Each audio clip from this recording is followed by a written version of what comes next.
Great.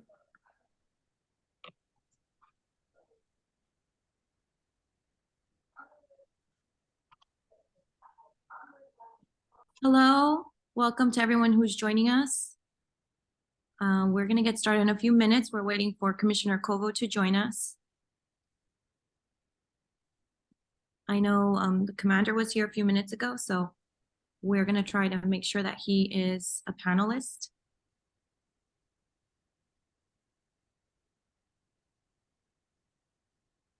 Thank you all for being here today. We're going to get started shortly.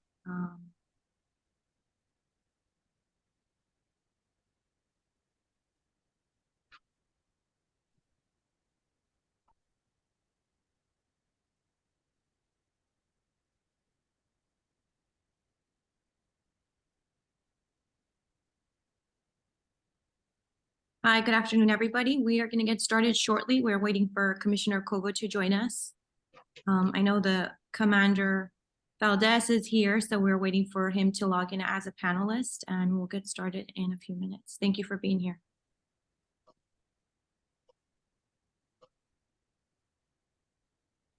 So far, we have 105 attendees, so we value your time. Thank you so much for joining us today.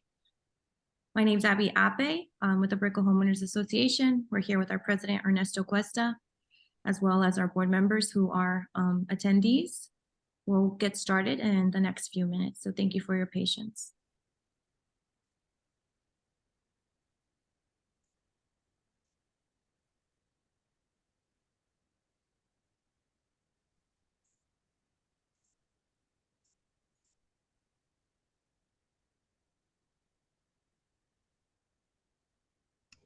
How you doing, Andy? How you doing, sir? Sorry, having technical difficulties. I got kicked out. How is the family? Everybody's good, sir. Everybody's good. Thank you for asking. Good. So far, there's 119 of us on this phone call. Thank you for being here. We are waiting for Commissioner Covo, so we should get started in the next few minutes. Thank you, Katrina, for being here. We're happy to do this for our community. We know this has been a great big concern. So thank you, Katrina, for caring and being here.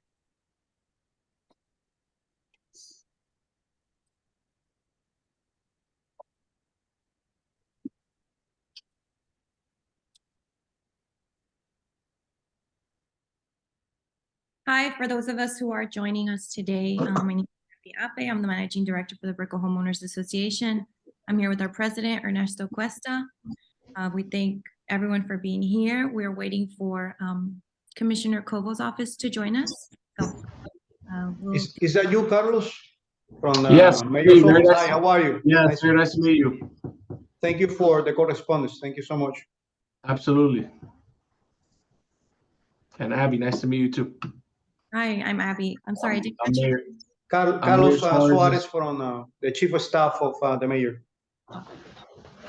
Thanks for And being I also have Lazaro Quintero with me from our office. Good afternoon, everyone. here. How you doing, Lázaro? Yeah, we know him very well. Yeah. How are you? Good, thank you.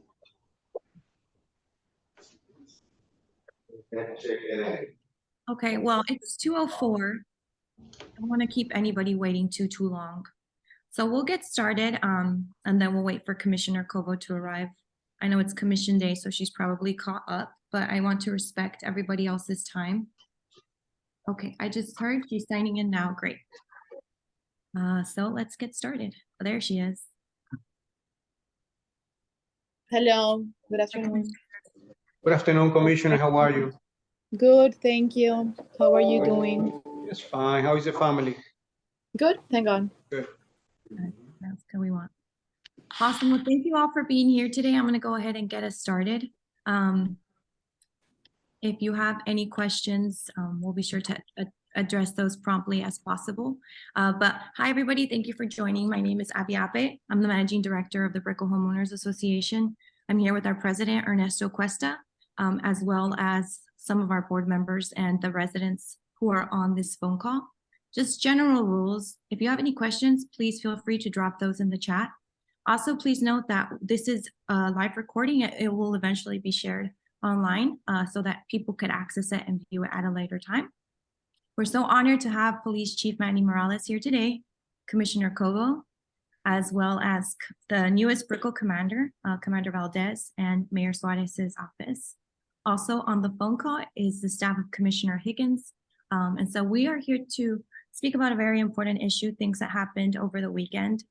Over the weekend, we were informed about the third shooting incident in Brickell within the past 5 weeks. And this news stirred up our community as they were abruptly awoken in the middle of the night to chaos and loud sirens and shootings. And so, as you can imagine, this is a very troubling situation to occur so frequently in what is generally a safe neighborhood. So we reached out to Commissioner Covo's office and requested to have this meeting here today. So here we are. We're trying to address all of the questions that you have today. So we'll kick off the meeting and we'll get that started over to Commissioner Covo. Commissioner, would you share with us some of the developments that happened since our last conversation? So when I got another call this past weekend from Chief Morales, I was actually the one that said right away, we need to make sure that we have a community meeting. And we wanted to do it virtually to make sure that people could join and do it as fast as possible because safety goes first. And this is an emergency that we have for Brickell right now. We've been in communications with the chief back and forth, I would say daily. And we have also spoken to the stakeholders to see how we can get to agreement. I've been getting the community has been sending me with the concerns, with the recommendations. So the purpose of this meeting would be to get an update, investigations that I already was briefed by Commander Valdes and by Chief Morales this morning. So I would love for that to come from them with all the details as far as how our police force is acting right now. And then I would love to hear questions from the community. And of course, see how we can on the investigations, make sure that we can actually answer those and get the feedback so we can have a plan moving forward. We understand the concern. We know that this is unacceptable.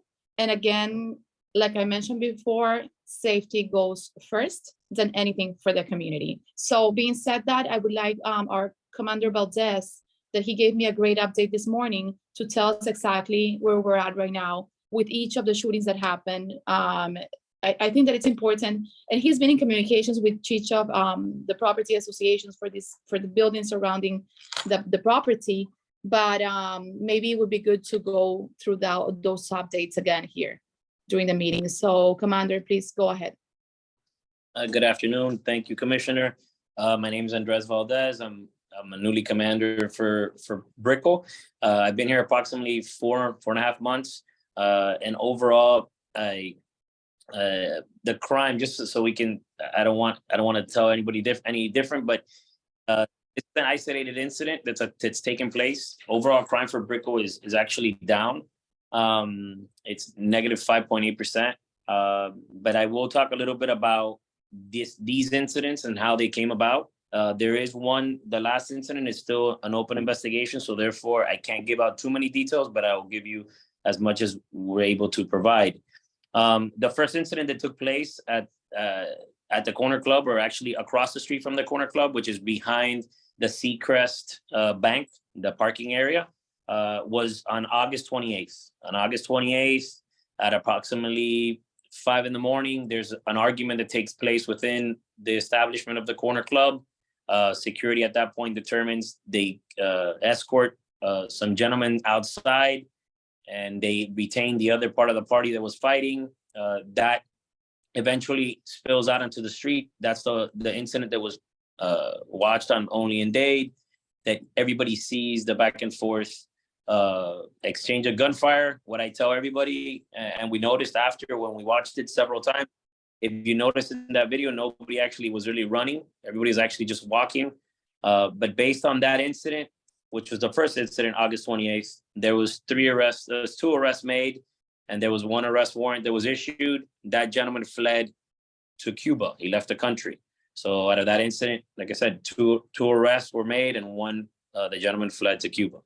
There was a second incident which wasn't part of that occurred at all within our city, but the people did come from the Corner Club. They were there earlier that night. From there, they left to the city of South Miami, which happened on October 9th, and they had an incident that spawned off on South Miami where there was a shot fired and a gentleman was struck there.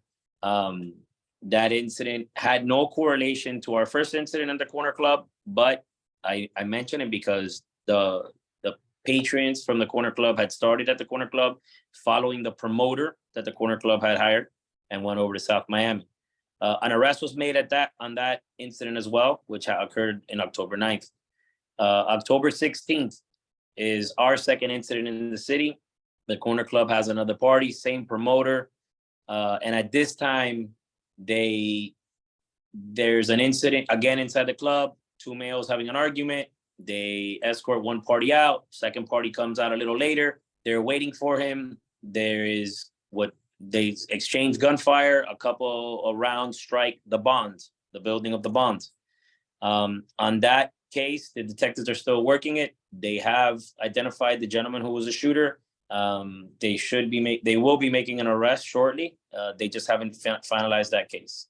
And then once that second incident happened in the city, which is on October 16th, on October 17th, the following day, I responded with my support team out to the Corner Club. I met with the owners of the Corner Club, and I basically said, listen, this is just intolerable. We can't allow this to occur. And at that point, I basically told them, hey, we're not gonna, I can't tell them not to, but I told them you should not use that promoter again. I'm urging you not to use them again, because obviously these incidents have all occurred because of that promoter. I know that there was some flyers going around in social media saying that the promoter was saying that it was a purge and that whatever happened, they could do whatever they wanted. I don't know if that was a gimmick to bring people to the Corner Club. Regardless, the three owners from the Corner Club, which are also stakeholders because they own other locations throughout Brickell, agreed and said, listen, we're not going to have that promoter no longer working for us or hosting their parties on our property. We looked at the common denominator, which is the arguments occur on the Corner Club at the establishment itself, but as they spill out onto the street, they go into the parking lot of the Seacrest Bank, because that's the only parking lot in Brickell since we have limited parking. And we said, hey, we're going to try to implement something towards that parking lot as well. I requested for the Corner Club to hire off-duty personnel, to have an off-duty officer parked in front of the Corner Club to prevent anything from occurring while their hours of operation, which is the busiest parts, is Fridays, Saturdays, and Sundays. They agreed to both of my requests, and they said yes, that they would hire officers for any party for the weekends. The request was put into the system, but again, because of the timing of the request, as well as this weekend, the city having the 3 Point Festival, the other large party down at in downtown, they weren't able to get the proper coverage for the officers for the club. So now Saturday, October 22nd, different promoter, different crowd, different group of people, all to all. Same situation though. They have an argument inside the bar. The club kicks out half of the people. That gentleman goes out to his car. 10 minutes pass. He's still sitting in the parking lot with the girl. The rest of the party comes out and they basically attack him, vandalize his car, destroy his car. And while that's happening, a shot is fired at his car, and one of the people from that same pit and struck. At that point in time, I came out that morning. The next morning, which was Sunday, on Monday morning, I was out there talking to all the parties involved. I took it a step forward and I communicated with the Seacrest Bank as well as the owner of the property of the Seacrest Bank. And I basically told them that they are required at any given time, if the Corner Club is going to be open and that parking lot will be operating, we will require them to have an officer at that parking lot. We also did code enforcement, I had them come out originally on the second incident, which was on 10/20, 10/17.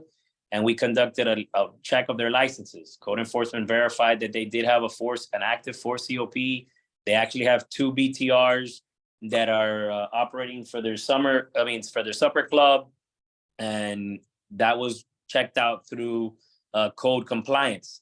Commander, I if you don't mind explaining to us a little bit more what the 4 COP means. So 4 COP, there's a 2 COP and 4 COP. I'm not the expert at it.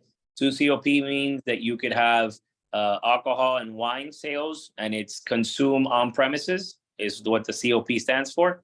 And then the 4 COP means it's a full liquor license. And again, it just means you have hard alcohol, wine, beer, and it means the same thing, consuming it on premises. That's the largest license that you could get. It's the hardest license to obtain.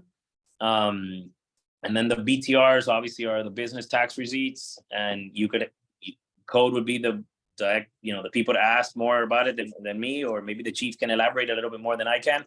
But they have all the proper licenses to operate the restaurant as well as the nightclub. Now Sorry, I'm sorry to interrupt, but does the 4 COP mean that they can operate and serve wine and alcohol as long as they want? Is there any? Until 5 a.m. So Until- good afternoon, Abby. Thank you so much. Allow me a second, Major. He's absolutely correct. The 2 COP is wine and beer, and the 4 COP is full liquor. And they do have it, and we can elaborate on the certificate of use that this venue has, as well as the business tax receipts. And I do have here with me the area supervisor that conducted the joint inspection, and they do have on paper, they do have the CU and BTR. I'm gonna yield back to the Major, but we could talk a little bit when the chief comes in. We could talk about what else can we do. Okay. Thank you. So going back, that was verified through the code enforcement supervisor.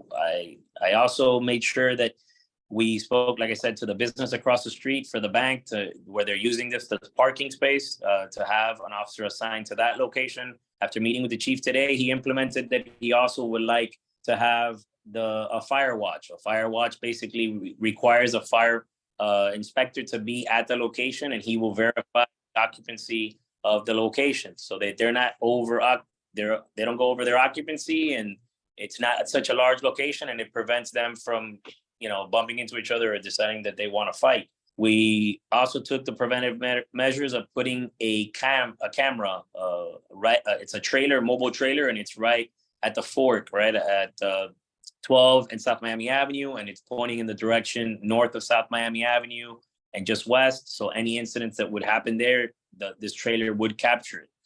And it's real time, so we have access to be able to look at it at any given time. I coordinated with the owners of the establishment that if there is going to be a lapse of coverage by one of the officers that's not going to be there, then they're supposed to notify me. At that point in time, we will supplement and have an officer respond and be in that general area. I also have 2 extra officers that the chief was gracious enough to give us that are going to be there on overtime to ensure that nothing occurs in the peak hours of between 3 and 6 in the morning. They'll be there before that, but I'm saying in that specific general area. I did have a meeting yesterday with the building managers for the Flatiron, the Access, the Bond, the View, and I'm pretty sure I'm missing somebody. But I provided them this entire breakdown of what we're doing, what we've done, all the preventive measures that we're taking into account. At the end of the day, we also ensured and explained vividly today, the commissioner and the chief told the owners of the corner club that it is their responsibility to provide a safe environment for any patrons coming to their establishment and leaving their establishment. So that was made clear. I don't think, I might have left something out, but I will open the floor for questions if anybody has questions for me or the chief.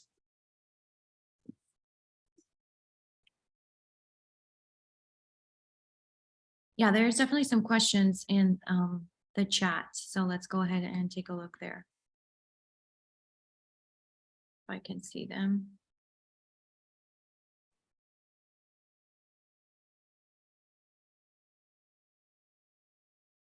I think one of the major concerns for the for COP liquor license is that they can operate until 5 a.m. to serve alcohol. And I guess this is for you, Mr. Santos. I think it's also important to note that there is a school, probably a block or two away from this establishment. So having that license and having them allow the right to operate until 5 a.m., let's say on a Sunday morning, poses a lot of issues in safety in terms of children. So I know that this is probably a new issue because we're vertical communities, but Mr. Santos or Ms. Covo, how can we address this in the long term? It's really sustainable for a community of vertical living. So, well, I see Commissioner Covo wants to go ahead, Commissioner. No, Mr. Santos, go first, because it would be good for you to explain how it works, if this is allowed on Sundays as well, which is concerning, like Abby just mentioned, Right. taking into consideration that people do stay out and actually then go and eat and, find places to either have a very early or late breakfast. Right. And there's school on Mondays. So if you can explain this, I would like also to go back, and we did reach out to the legal department to see exactly, and they're gonna send us this information.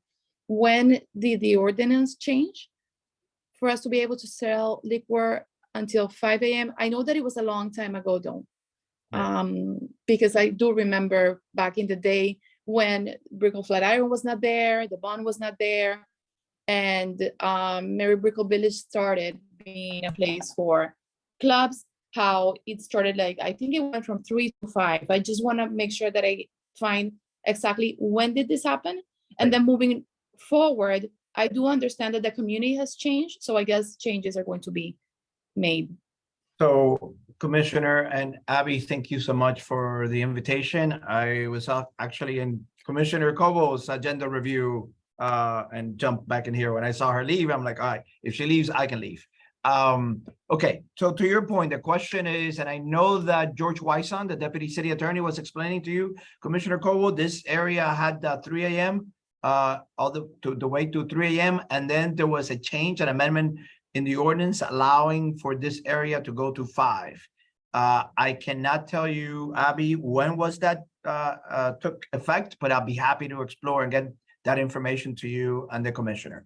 So technically, an applicant, an operator, depending for what it's for, and in this case, the commander is correct. You have both a business tax receipt, a certificate of use, and business tax receipt for a restaurant and a supper club, okay, which is interesting.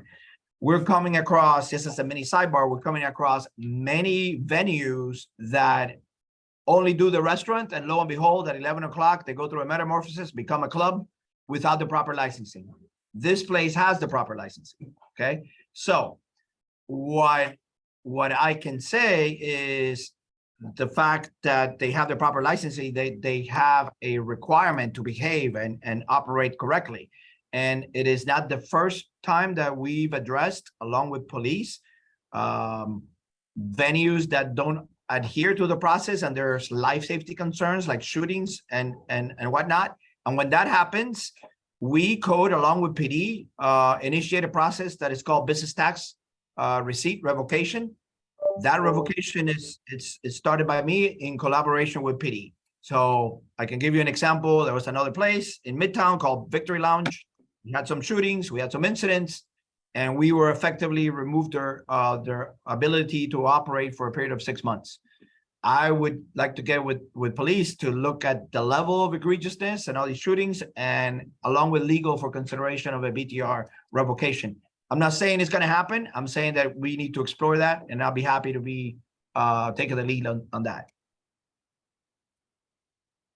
Okay. Yeah, it's definitely something to consider. Yes, for the records. And thank you all.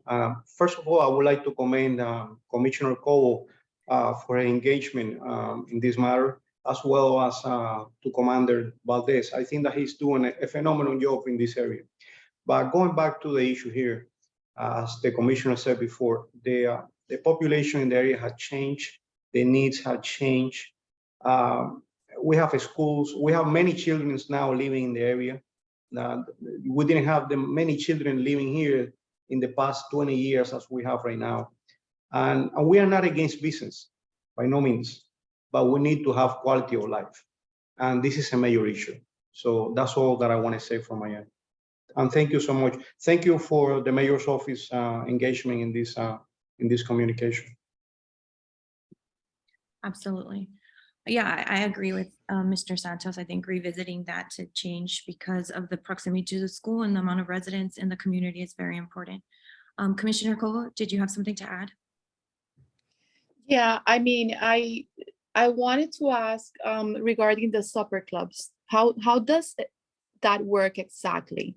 I mean, how does that licensing happen? So, Commissioner, the process is, and I use the metaphor of a coin. You have two sides of the coin. So the application for what we call here in the city of Miami a warrant, which is the permission to operate a specific operation, right? And a supper club. So that analysis is conducted by zoning department, and zoning takes into account the square footage, the area, impact analysis, et cetera, et cetera. So the CU is done by the zoning department, and then what it used to be called occupational license, and that's changed, about a decade ago, and now it's called business tax receipt. That process is completed by our office. So we provide the BTR, and then we provide the monitoring. There are places that apply for a restaurant, as I just said, and all of a sudden become a supper club or become a club, and then we work with police collaboratively and conduct inspections. And if they're operating outside their scope, we can cite them. If it's really egregious, we can do a shutdown through PD. And we do that every weekend, and the chief can elaborate on that. Every weekend, we do what is called dry hour. And it's a collaborative effort between police, code, building, and fire. And every discipline addresses their issue. So what's the difference between a supper club and a nightclub? So I think it's one and the same. And this, at least with the. So they do operate under the same requirements. Because my biggest question this morning when we met with the chief and with the commander and with the stakeholders was a question of, okay, do we have a time to close, or do we just have a time to sell liquor? Because if they can sell liquor until 5 a.m., then if they're selling, I guess they're going to close at 5 a.m. I mean, how do we go through these applications within the city? And then I would say my next question would be, is this applied to all Brickell and downtown, or is it citywide? So it is not citywide, and I recall Deputy City Attorney Wysong reflecting a little while ago. I don't know if he said any transaction, because some clubs will say, you know what, we'll sell alcohol until 5, and then we'll give away, not a sale, but a giveaway after 5, and no, it doesn't work that way. So any exchange, so after 5, there's a layer that is allowed, and there's, I guess, the majority of the city stops at 3. So again, I will follow up with legal and zoning to determine when, because you asked the question, when did this change for this area? I can't Would say. it be for the urban business district, right? Right. Okay, so Brickell is considered right now within the urban central business district. Yes, ma'am. Okay, so that would be the boundary that we are working under right now. I don't know if it was, how long ago it was changed. I'll be guessing, and I don't want to do that, but let me get the exact time. Okay, and I'll provide it to you and everyone in this meeting. So Chief, thanks so much, Robert. Chief, you were mentioning recommendations that you and the commander were talking back and forth with stakeholders, not only the Corner Club. I'm saying in general. Can you share those also with the audience and with everyone in this Zoom meeting? Yes, Commissioner, and good afternoon for everyone. Just to piggyback off of what Avi was saying, I appreciate everybody coming in here. Is what makes a community vibrant, what makes a community healthy is the level of policing they demand. So I appreciate everybody being here. I share your concern. I'm a city resident as well. So I know what you're going through and the balance that we strive to achieve when it comes to the operation of businesses and the peace of mind of our residents, right? So when it comes to this incident in Brickell, I can tell you that as soon as the first incident took place and we kind of dove into that incident that Commander Valdes was mentioning, where the shots were fired into the vehicle as a retaliatory move as a result of a fight that started inside the club, we kind of put our wheels in motion, right? And I know there's been a lot of questions. I'll be kind of checking the chat, but remember, Brickell is for us one of the marquee communities in the city of Miami, and they receive the attention via the commander's planning, strategies, and initiatives that is worthy of that marquee position, right? So anything that happens in Brickell sets up an alarm right away. And as soon as we found out about that incident, not only did we thoroughly investigate it, that led to the arrest of 2 individuals. As I mentioned, one of them fled, but we're working to bring that subject into apprehension. And he kind of narrowed it down and began to indicate that it was all related to one specific promoter that was coming around and bringing a different type of crowd that really doesn't offer the respect. And even though the club was doing what they could at the time to prevent the incidents from taking place inside, once the individuals went outside, they kind of continued the confrontation in the parking lot. That's why he has added several layers, right? So he went into the club, he made sure that they have a good sound security plan in there that includes making sure that people are being checked for any type of weapons, and they have a strict conduct policy inside. So if you're not behaving, you're going outside and you're being escorted. So as we reached out, and we're going to implement the off-duty officer that has to be at the club, the off-duty officer at the parking lot as well, Chief. At the parking lot where the incidents are actually taking place. We're adding the extra layer of requesting help from our folks at the fire department to make sure that they adhere to their occupancy load. That's what the Operation Dry Hour kind of aims at, as Director Santos mentioned. We go out there, make sure that they have all their licenses, which this particular business does, and that they're adhering to the occupancy load. That is the major incident, right? So putting those measures in place, we know we can mitigate the issues that are happening in this particular place. But as you're looking at Brickell wide, we know that there's need for enhanced police services, right? We recognize that, and we are not immune. And just like many other agencies throughout the nation, there's a hiring crisis. Folks don't want to be police officers, right? We're going out there. We're trying as hard as we can. Right now, we're scheduled to have 1,400 sworn members of the Miami Police Department. We're carrying about 100 vacancies that we're diligently trying to bring some folks into the police department. So a shameless plug, if you know anyone that is 21 years or older, has a clean record, and has a desire to serve their community, please have to go to miamicity.gov and fill out the application for law enforcement. We're desperately seeking great candidates. Chief, and why don't you also add on to that point of thought, the recruitment process that you're trying to do with experienced police officers from out of state, which is another approach that the city is taking. Correct. We're taking a kitchen sink approach, right? We're throwing everything at it. We're attempting to lure certified police officers from other departments to kind of bring them on board. We're looking at all our internal processes to make sure that we're shortening the time that it takes from the time an individual applies and the time that we can hire you. Obviously, there's some difficulties there. If you hire an individual that's never been a cop before, it takes us about 14 months before they're able to hit the streets and be of any value. I know I had a conversation with Abby when we spoke a while back, and I told him, listen, I have some officers coming down the pipe. And as these officers become available, I will be filling in critical gaps in the city, which are the problem-solving teams, which Brickell has a fantastic team that it is incredibly proactive. And for a small, geographically small area as in Brickell, they've taken many guns and violent criminals off the streets. But also going out there and giving the commander the leeway to use overtime hours to kind of supplement the manpower. So I've seen a lot of the questions in the chat, like I mentioned, right? And I can't give you an exact number. There might be either 5 officers at any given time in Brickell, all the way to 27 officers. It kind of depends the breadth. If we're doing an operation as the commander does, where we do Operation Blitz, you might have as many as 100 officers at any given time in there. One of the things that I was looking at, even though he's talked about some of the other successes that are not related to this corner club, as he's looking at the area wide, one of the things that I know we can do a lot better in is traffic enforcement. I've seen some of the comments, and there is a need to address the reckless driving, the people that are revving their engine, not only vehicles, but motorcycles.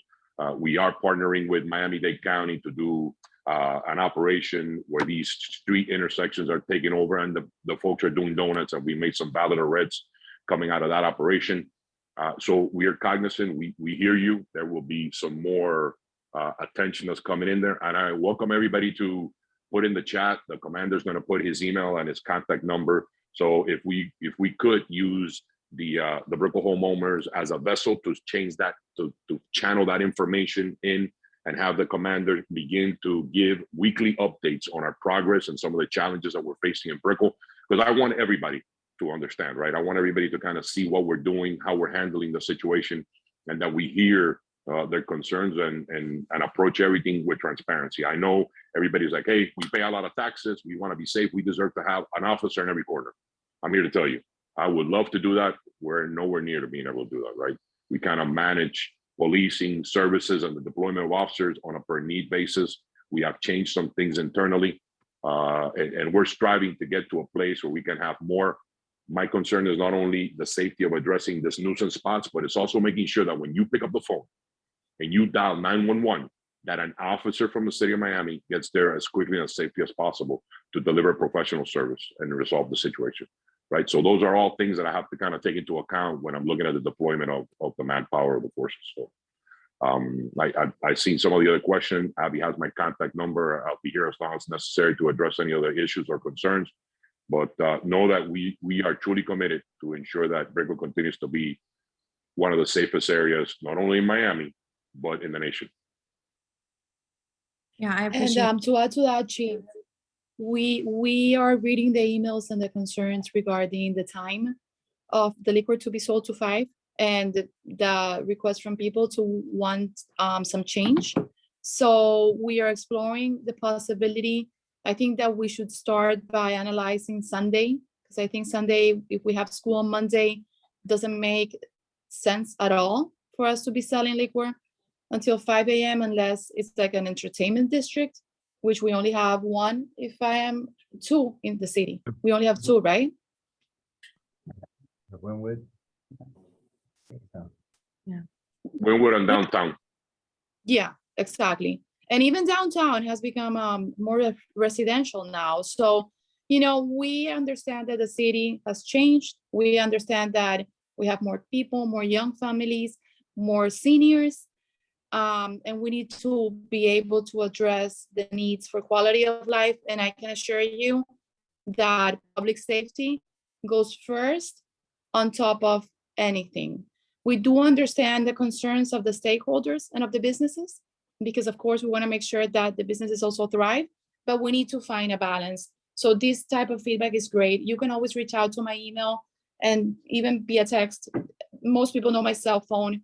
And we are on top of it. We have a great communication with our police department and with our fire department. They call me anytime, 5 a.m., 6 a.m. I mean, it's working out fine. And I think that we are here to make sure that, I mean, to recap, we have like some short-term analysis that we need to make. For example, we are trying to do like a business license analysis of all the businesses that are registered as nightclubs and supper clubs, and if they are compliant. And Mr. Santos is going to help us with this. We want enhanced coordination with police and businesses where this shooting have taken place recently, with the late night crowd management. For example, the fact that the Commander Valdes was able to make sure that the business owners didn't use the same promoter that was causing the issue twice. The call for more off-duty police for targeted days and times for the stakeholders. A historic analysis that we have requested of alcohol sales in Brickell. And then I would say the long term, we could implement police force services for the urban core, which is what Chief Morales was saying that we are as a city working on, and then policy recommendations for any potential changes to local ordinances regarding alcohol sales times. I would also encourage Mr. Cuesta and Abby to reach out to Commissioner Carollo, since now we share the Brickell area. Actually, right now, where the shooting happened is actually in Commissioner Carollo's district, not in District 2, but of course, me being your Brickell Commissioner, I had to take the leadership to make this meeting happen. And I'm very thankful because we did turn around this meeting in 2 days, and I see that there's so many participants. So there's a lot of community engagement, and you know, it's very positive for the community. Yeah, this is a very hot topic and something that a lot of people want to see. So we're happy to hear that all of these changes are in place and intact. It'd be great to have a timeline of maybe the liquor license will be reviewed by the end of the year. I know you mentioned the business districts that could potentially have those licenses even on a Sunday, but I would challenge that with, like, you have Phyllis Wheatley Elementary in Overtown, and then you also have the downtown charter school. So there's schools all over our vicinity. So I would push back on that. Perhaps not even Sundays, maybe like just general 12 o'clock midnight. I'm not sure what the right changes are, but I leave that in your hands, and I trust that you have the best interest of our community. Mr. Santos, you had a question? Yes, Abby. And so Commissioner Covo and Abby and Mr. Cuesta, well, thank you for having us. But let me say this, because I had mentioned a little bit of a previous location elsewhere where we initiated a BTR revocation, and I believe I have plenty of ammunition, pun intended, with the 3 shootings. So I'm going to ask the area supervisor who's here with me, Gina Marquez, to work with Commander Valdes and gather all the information. Chief Morales, you know how effective we were with Victory Lounge. Based on the incidents, I need to work hand in hand with legal, but technically, you know, we take them to a hearing revocation process, and there we have the ability to negotiate and say, well, you need to reduce your hours on Sundays, and you need to put noise mitigation processes, and you need to have additional security and off guard. We can make certain requirements as part of the negotiation process. So I'm starting that, Commissioner. I'm going to start that today. Reach out to legal, Deputy City Attorney Wysong, and start that process. And it was very effective elsewhere, and I think we can replicate here. And I think Commander Valdes also has a comment. And to add to that, Mr. Santos, I witnessed Chief Morales and Commander Valdes actually making the right recommendations. What we need to make sure is that this never happens again. So now's the time to just, you know, as each of our agencies take action. Commander Valdes, you have your hand Just up. the last thing that I was just to piggyback off what the chief and what you said, Commissioner Abby, that I forward you on a daily basis all the micro hotspots and any other the crucial issues that Brickell residents send us all the time. I don't know if you want to include that. You have my number and you have my email, but if you want to include them onto that email that I forward you daily, by all means, please do. Yeah. Yes.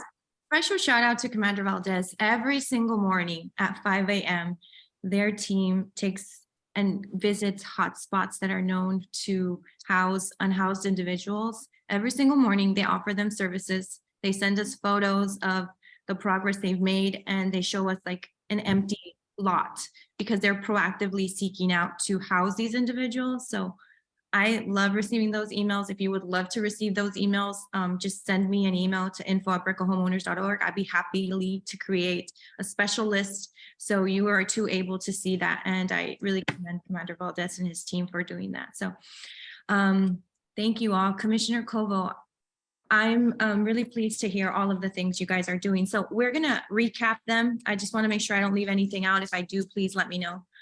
For recap, you are requiring for the establishment to have a police officer in the parking lot and inside of the club. That's going to come out of their own expense, correct? And off duty outside of the club and on off duty at the parking lot, which is 2 different stakeholders. Okay, great. Perfect. You have installed a mobile trailer on 12th and South Miami Avenue with a live camera, correct? Yes. Yes. Okay. You're also pulling in the fire department to ensure that they have the correct occupancy load there on any given weekend. Exactly. Okay.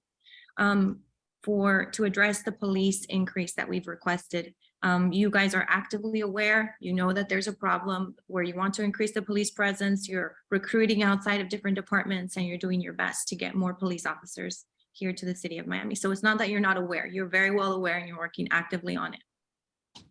Yeah, we've been That's right, aware since I came into office. That was my conversation with Chief Morales. It's been a conversation also with the police union. So it's a, you know, it's an emergency right now, right, Chief? Yes, and absolutely, Avi, Commissioner Covo has been a very strong advocate of kind of bringing us, when it comes to benefits and pay wise, to bring us up to the upper echelon, at least in Miami-Dade, to make us a lot more of attractive destination for other officers that are willing to leave whatever the current departments are. So kudos to her for putting public safety first. Yep. And then the next things that you all are going to address is there has to be a change in the for COP full liquor license. There has to be some type of adjustment, of course, not just on a Sunday, throughout the week. Like, people cannot operate, should not be able to operate their license until 5 a.m. just because of the way that the demographics have changed of our neighborhood. There's a school right around the corner. People are living here. So this warrants just a deeper dive into, like, we should probably change some type of ordinance where this is not the norm because of the community that we live in. And Commissioner Covo, you will be working on that, correct? Yeah, I'm gonna be working on that. And, you know, this is something that is gonna be worked probably citywide. So that's why I also recommended that, you know, as an association, you reach out to other of my colleagues. Yeah. As well. Yeah, Commissioner Cole, we will be sending you a resolution from our end advocating for that change. So you can have that in your records. Thank you. Okay, Thank and then the other thing, steps that we have taken away from this is that Code of Compliance is going to look into potentially the revocation of their license as of the 3 incidents, or actually it's been a lot more than 3. Actually, I think it's been 5 incidents that have happened at the corner club. So there will be an investigation done into that. Correct, Mr. Santos? So that's why I asked Gina to Supervisor Marquez to get together with Commander Valdes and get all the historical perspective, you know, for the entire year. So the more, the better, right? And so, but the 3 shootings clearly impacts life safety, and that's what the BTR revocation is triggered by, and this is sufficient. So I am moving forward with that. I will keep Commissioner Covo and you guys appraised, and when that hearing takes place, it's an open forum, and the members of the community are welcome to come in and speak. The magistrate will take you know, the input from the community will value us at a great deal. So I will keep you guys posted and advised. Okay. Thank you. Okay, so did I miss anything in terms of the action items that have come out from this? No, Abby, that's a great recap. Thank you. Thank I'm you. gonna have to jump out because today we have open office hours and I already have people dining out outside our office. But thanks for making this happen. And of course, we're here to serve. And just as a reminder, anyone can come here without an appointment on Wednesdays and meet with me and meet the team and meet with me. And thank you and have a great afternoon. Thank you, Commissioner Covo. But before we leave, I'd like to, for Mayor Suarez's office, would you like to chime in? Is there anything that you would like to add or say? Mayor Suarez. No, thank you for having us. And you know, as the commissioner was saying, we're also kept abreast, and we're following the situation very closely with the chief and all the agencies involved. And obviously, this is of utter importance to us and keeping our streets safe here in the city of Miami. So thank you for having us. Excellent. Ernesto, would you like to say anything else we can out? Yes, I would like to retake the observation made by Commissioner Cole. We need to reach out to Commissioner Carollo's office. I think that's a great idea. We need to reach out to him as soon as possible. Thank you so much, Commissioner Cole. Thank you. Thank you. Have a good afternoon, everyone. Thank you, Chief. Thank you, Commander Valdes. Thank you, And Andy. Thank you for everything that you're doing. Thank you. Thank you, Abby and Mr. Cuesta. Bye-bye. Thank you. all. Thank you. You can find this recording live on YouTube channel. So you could go to brickellhomeowners.org, find us on YouTube, and you can rewatch it for these actionable items. Thank you so much, Police Chief Commander, Mayor's Office, Mr. Santos. I just really admire and I appreciate all the hard work that you guys are constantly doing to make sure that we're safe. And I know you guys work really hard and sometimes it goes under appreciated and undervalued, but I just want to say on behalf of the Brickell Homeowners Association, all of the neighbors, thank you for your service, and we'll do our best to recruit as well. Thank you, Abby. Thank you. Bye-bye.